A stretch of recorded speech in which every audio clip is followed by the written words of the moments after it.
What's up, YouTube? So,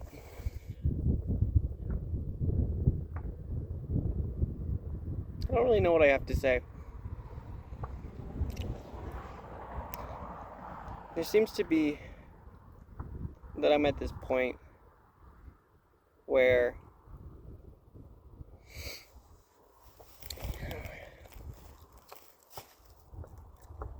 I don't really know what I'm doing.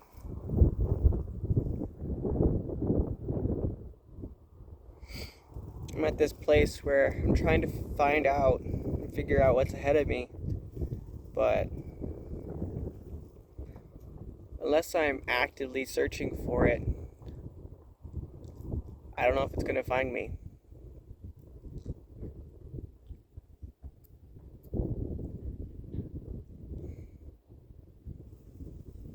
I have to be able to seek out, put myself in places where I am in community with and interacting with the things that I want, but I'm almost too scared to be seen.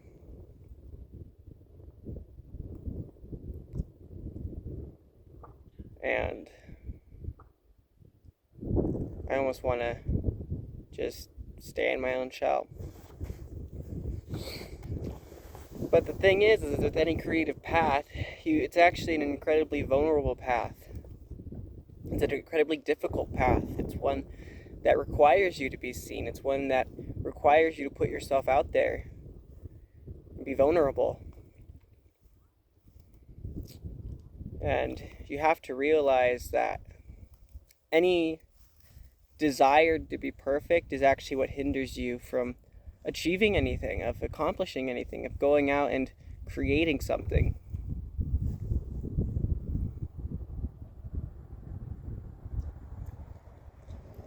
And so I have this desire to be perfect, because if I feel like if I'm perfect, then I'm deserving of being loved. And it's only then that I can allow myself to be seen, because if I'm not perfect, then I'll be hurt and I'm not good enough. Then the people that will see me and hear me will reject me. The thing is, though, is that the evidence I have is to the contrary. It's when I am seen.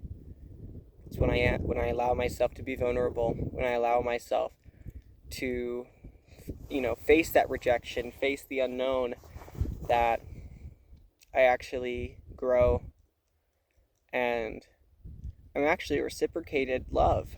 People show me love, they show me care, and compassion. But it's getting over this fear of being seen. It's realizing that fear is trying to protect me, but it's also what hinders me. And so I say thank you to the fear. I say thank you to the shame. Not the shame.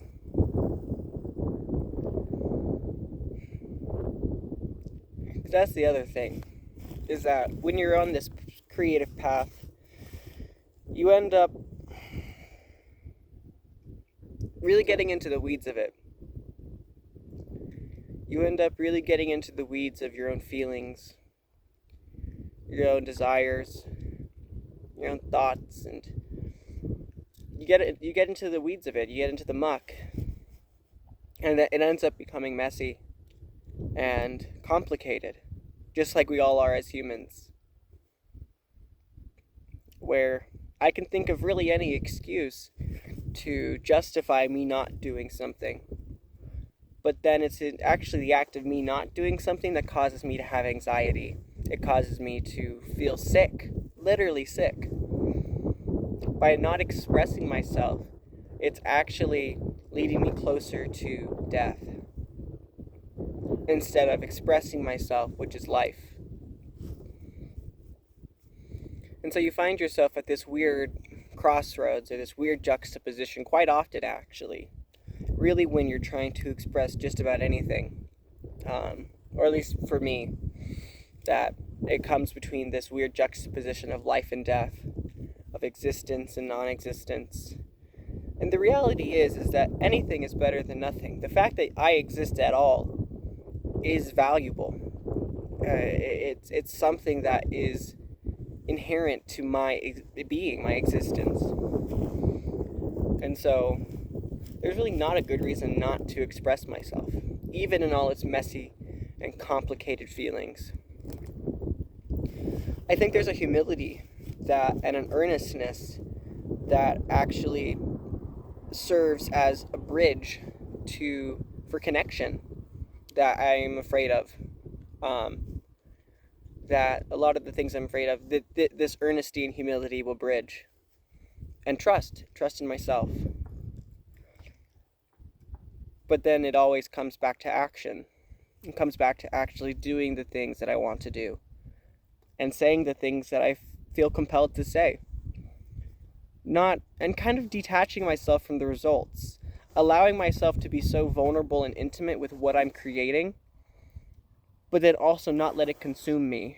And a lot of the times it causes me to consume myself.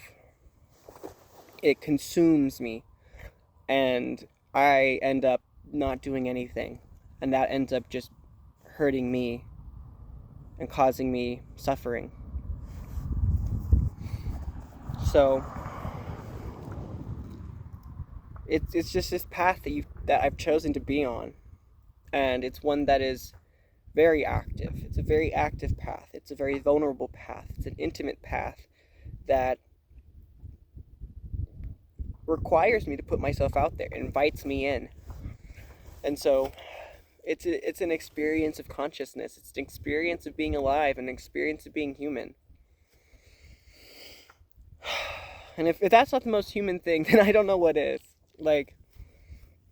And so you get met with all the different polarities that exist within inside yourself.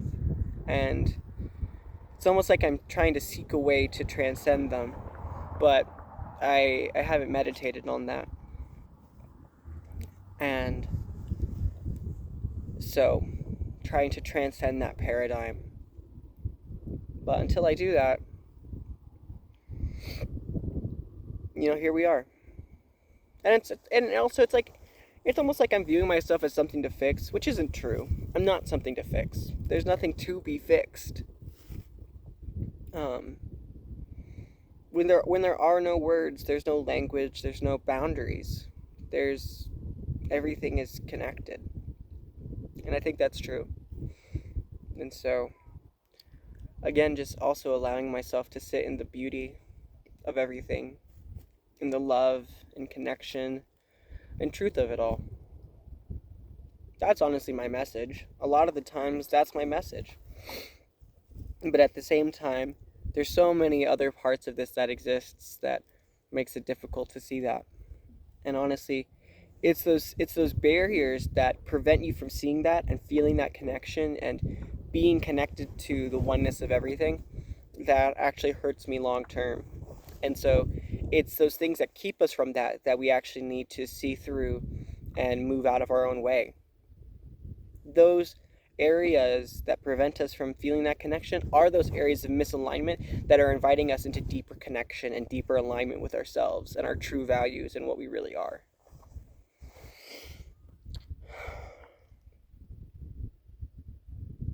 And so, yeah, I think that's where I'm at right now.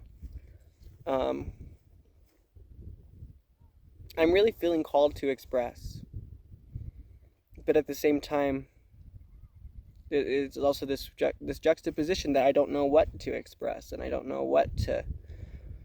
but at the same time, it's asking myself what to express that